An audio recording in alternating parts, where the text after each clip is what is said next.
Good evening, folks, or good morning, rather. So, Penn Live has done it again, or more appropriately known as Penn Lies. They have once again printed a hit piece that is entirely inaccurate, right from the get go. And this time, the culprit is Madison Montag. Yes, Ms. Madison Montag is the author of this particular article. And she starts right off the bat in the very first paragraph being producing misinformation. It states that well, the title of the article is Central PA School Board OK's Transgender Policy Affecting Student Athletes. And this was published on May 8th, 2025 at 11:13 p.m. And in the first paragraph, she states transgender athletes within the West Shore School District, under certain circumstances, will be limited to play sports based on the gender listed on their birth certificate, according to a new law or a new policy approved by the district's board Thursday evening. Now, that right off the bat is inaccurate. There is not a single law or policy anywhere in the entire nation, on the local, state, or federal level, that forbids so-called transgenders from participating in any sport they want. And this policy is no different. There are many policies, and this one does it to some effect. It doesn't go as far as I'd like it, but it's definitely an improvement over what we've had before. But there are some loopholes, but I digress on that point. All this does is basically, in a nutshell, saying that if you are a male, you cannot compete against females in sports. Very common sense that any reasonable person would agree with. But transgenders, so-called, are allowed to compete in any sport they want. All they're saying is that boys are not allowed to have their unfair advantage over girls. You must compete with other boys. So that, from the very start, is a falsehood right off the bat. Then Miss Montag, Madison Montag, goes on in the article, and she states in this paragraph, and I quote, "A member in the crowd holding a sign that read LGBTQ people matter was removed by security around 7:15 p.m. after tensions rose when a speaker used the term, quote, hermaphrodite instead of, quote, intersex, or, quote, differences in sexual development." Now, Miss Montag, I got to congratulate you there.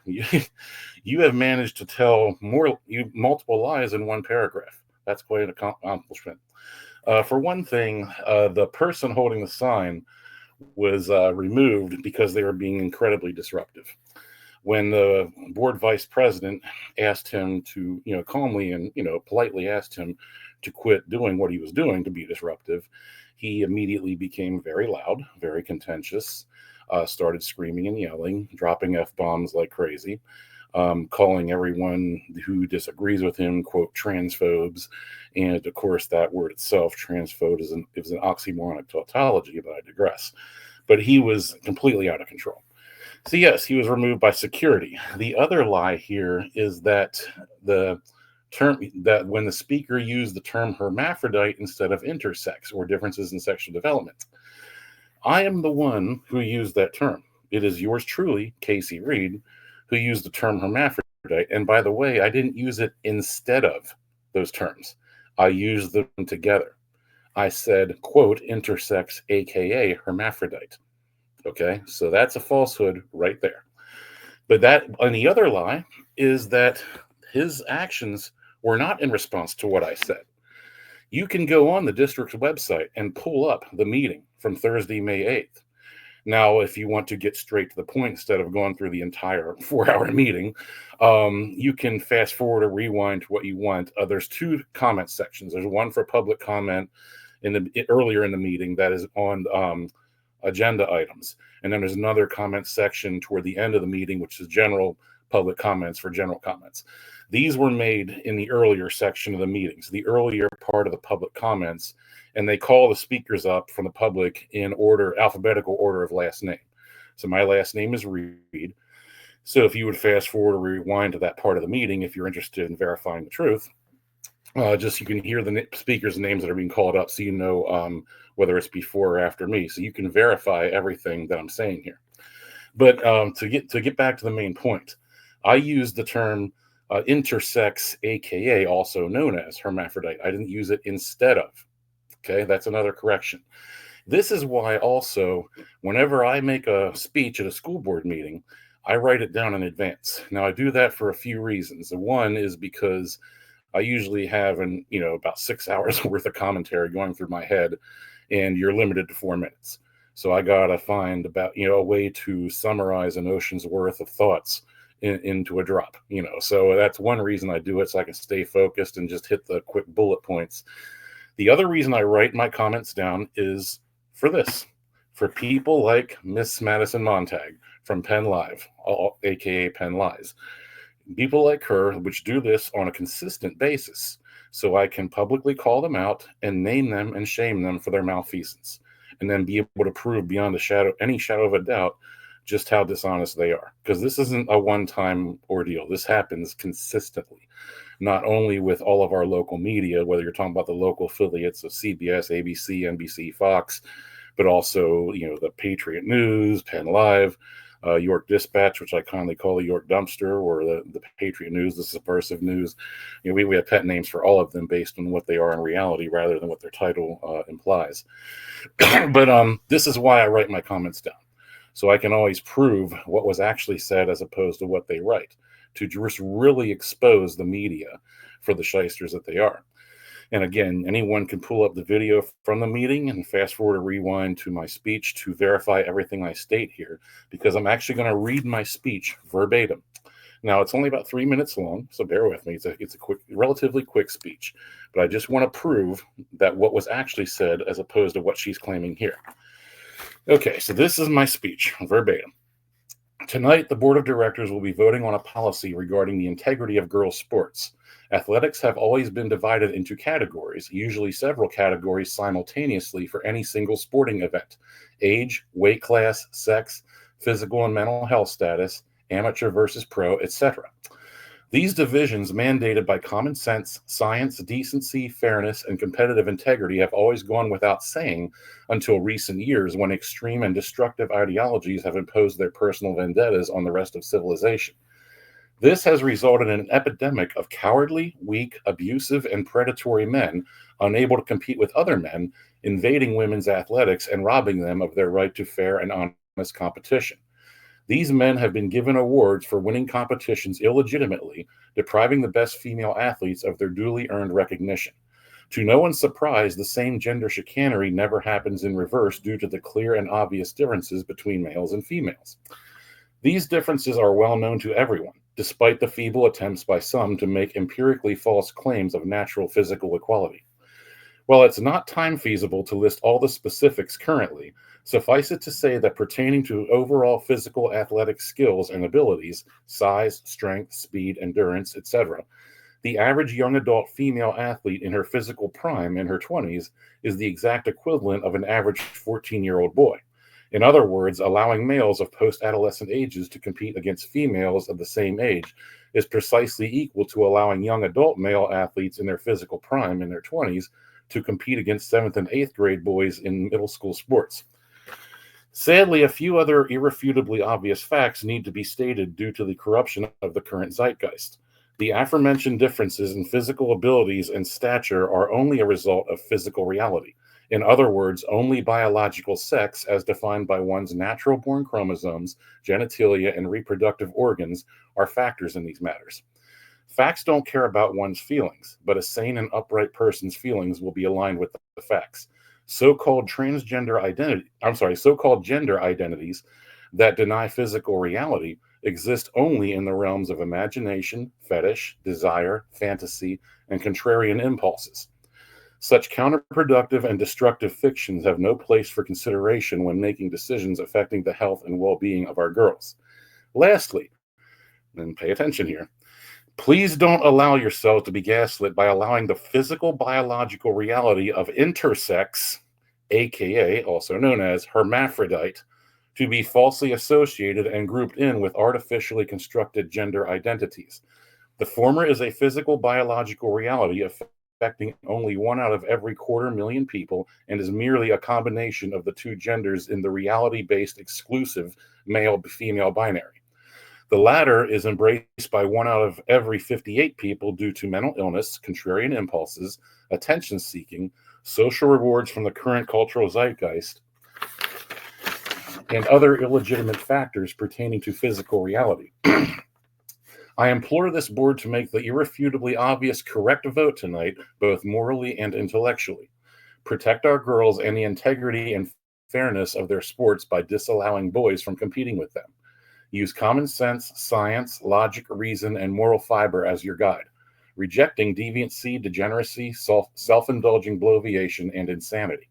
May the source of spiritual light make your choice, discarding the realms of darkness. This is exclusively and only about the safety of our girls and protecting them from unfair and invasive competition in their sports. To state otherwise is both disingenuous and sinister. Good night and God bless. So those are my exact words, and as you can see, I used both words, intersex and hermaphrodite. And I do that not to be provocative, although some people falsely claim the term hermaphrodite is a slur. It is most certainly is not. It is still found in many medical and scientific dictionaries. It is not a slur at all. It has been around for centuries, and as far as I know, has never even been used as a slur. I've never seen anyone get in an argument with somebody else and say, "You are hermaphrodite." I've never once seen anything even remotely close to that. It's not a slur. It's a medical scientific term, and it is the only word that was used for centuries in describing that particular condition, which, again, is so extremely rare. It's practically non-existent. Again, 1 out of every 250,000 people, as opposed to so-called, transgenders, which is 1 out of every 58 people.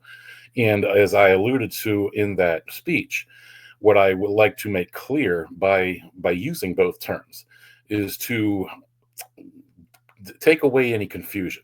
Because many people, including myself, just until 2 months ago, have never heard the word intersex. That is a relatively new term. And there's nothing wrong with the term inherently. It's nothing, inappropriate about it or inaccurate. It's just a replacement for the word hermaphrodite. And there are benevolent reasons that have been cited for it. However, it is used by these activist groups in a way, in a manner to confuse the issue. And they lump intersex in with the whole transgender spectrum, which is fundamentally dishonest. Again, intersex, aka hermaphrodite, is a real biological physical condition that is, again, so rare, almost non-existent, where so-called a transgender is nothing but pure imagination and fetish. And nobody is targeting these people as they falsely claim. Nobody's discriminating against them. Nobody's, marginalized them or any of that. If in fact it's just the opposite, they're actively celebrated and rewarded for that kind of behavior, which is why it has become more prevalent, because people who, seek social status and dopamine hits from the lauding they get by engaging in these behaviors and these lifestyles and these so-called identities will be drawn to them just for that purpose.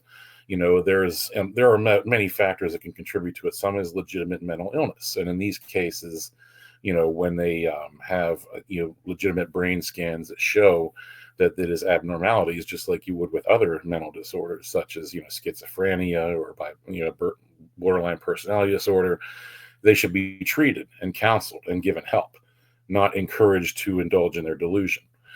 We don't do that with any other mental illness. Now, there are, again, many others are not mentally ill at all. They're simply taking advantage of the current cultural zeitgeist for the dopamine rewards they get from the social status it brings them by the celebration of their Pride Month and so forth. And others just do it because they have a fetish or a fantasy, and there are no laws against those things. You're free to indulge in any fantasy fetish you want to. Nobody's going to punish you for that in any way. It's perfectly legal. What you're not allowed to do in many places, and hopefully all places soon, is impose your fetish on others and abuse them sexually, physically, or harass them in either way in order to fulfill those fetishes. And that is precisely what we do when we allow men to invade women's spaces, such as sports, such as locker rooms, such as restrooms, and so forth. It absolutely should not be allowed. And it never was until very recently. This is a relatively new phenomenon that is rooted in nothing but sinister motives. There's never been anything positive that is behind any of these movements. It's all just simple destruction of one kind or another. But I digress back to my main point. Miss Madison Montag and Penn Live, you should be ashamed of yourself. I'm calling you out right now. And I'm going to issue the same challenge to you that I've issued to the local media before, because you people have proven yourselves completely untrustworthy. This is why, on both the national and local levels, we see a decrease in the viewership of legacy media and an increase in the viewership of independent sources such as podcasts. And hopefully that trend will continue and grow exponentially, because the media is so incredibly corrupt. This is not just an isolated incident. Penn Lies and their reporters, including Miss Montag, have done this on dozens of occasions that I personally know of, probably hundreds. And that's just that one outlet. This happens millions, literally millions of times across the country every day, at all levels, local, state, and federal, with media operations in the corporate legacy media that is dedicated to pushing narratives and agendas instead of reporting the truth. But the truth comes out in a lot of these independent news sources and podcasts. And that's why I would encourage everybody to have no regard or respect whatsoever for any legacy media source, because they are completely untrustworthy. And I offer my challenge again to Miss Madison Montag, Penn Lies, and any other local media around here, as I have before, whether it's the local affiliates of Fox News, NBC, CBS, ABC, Penn Live, Patriot News, York Dispatch. I've offered this challenge before, and it's open. I haven't gotten any takers yet. I will gladly sit down and do an interview with you on any topic you choose, a live interview. But these are the conditions. There must be absolute full transparency, no exceptions. You will have to do an interview with me. The whole thing must be live streamed from start to finish with absolutely no editing whatsoever. And there must be other people present that I will bring with me to record the entire event to ensure its integrity. You must agree to this in writing in a notarized document with your signature on it, and basically a sworn affidavit that the only version of the interview published initially and for a full week will be the full, complete, start to finish, unedited version of the interview with me and you. So that way there is no chicanery taking place. That way we can guarantee everything is in full and in context when it first gets out there. And after 1 week, this will be the case. We have to be the case for a full week. And after 1 week, when you continue to allow the full live version up, must keep doing that as well. Then you can take selected clips of whatever you please and do what you want with them. But you have to make that agreement. You people in the media, nationally as well as locally, have proven yourselves entirely unfit for the privilege of selective editing. Shame on you. And I'm calling you out, Miss Madison Montag, and the rest of your organization, Penn Live, more appropriately known as Penn Lies, for this kind of malfeasance. And you need to do better. You really need to do better. Shame on you.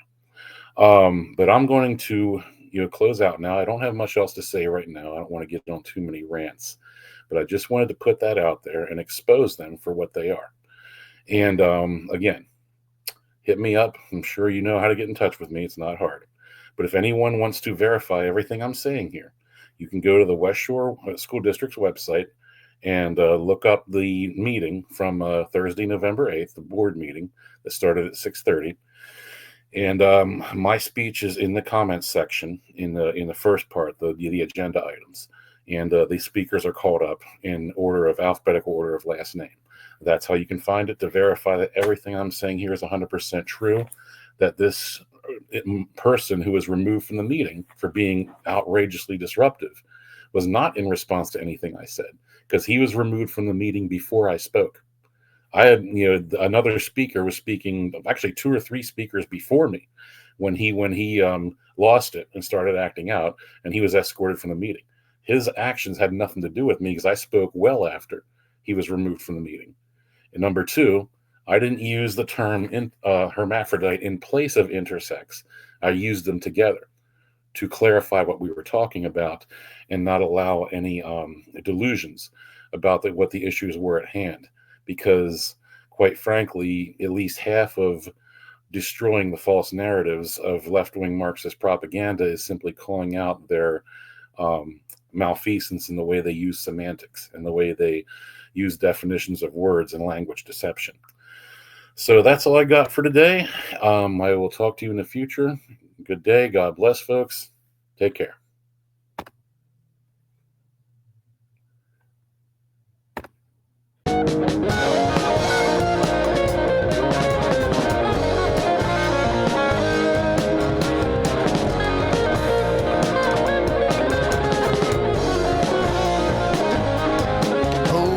Trapped again, and fate as always hasn't wrapped again. I always get caught in my life of sin, but I just keep on going back again. You know I'm lost again, when all I wanted was to find a friend, someone that I can always depend on to help me find my life again.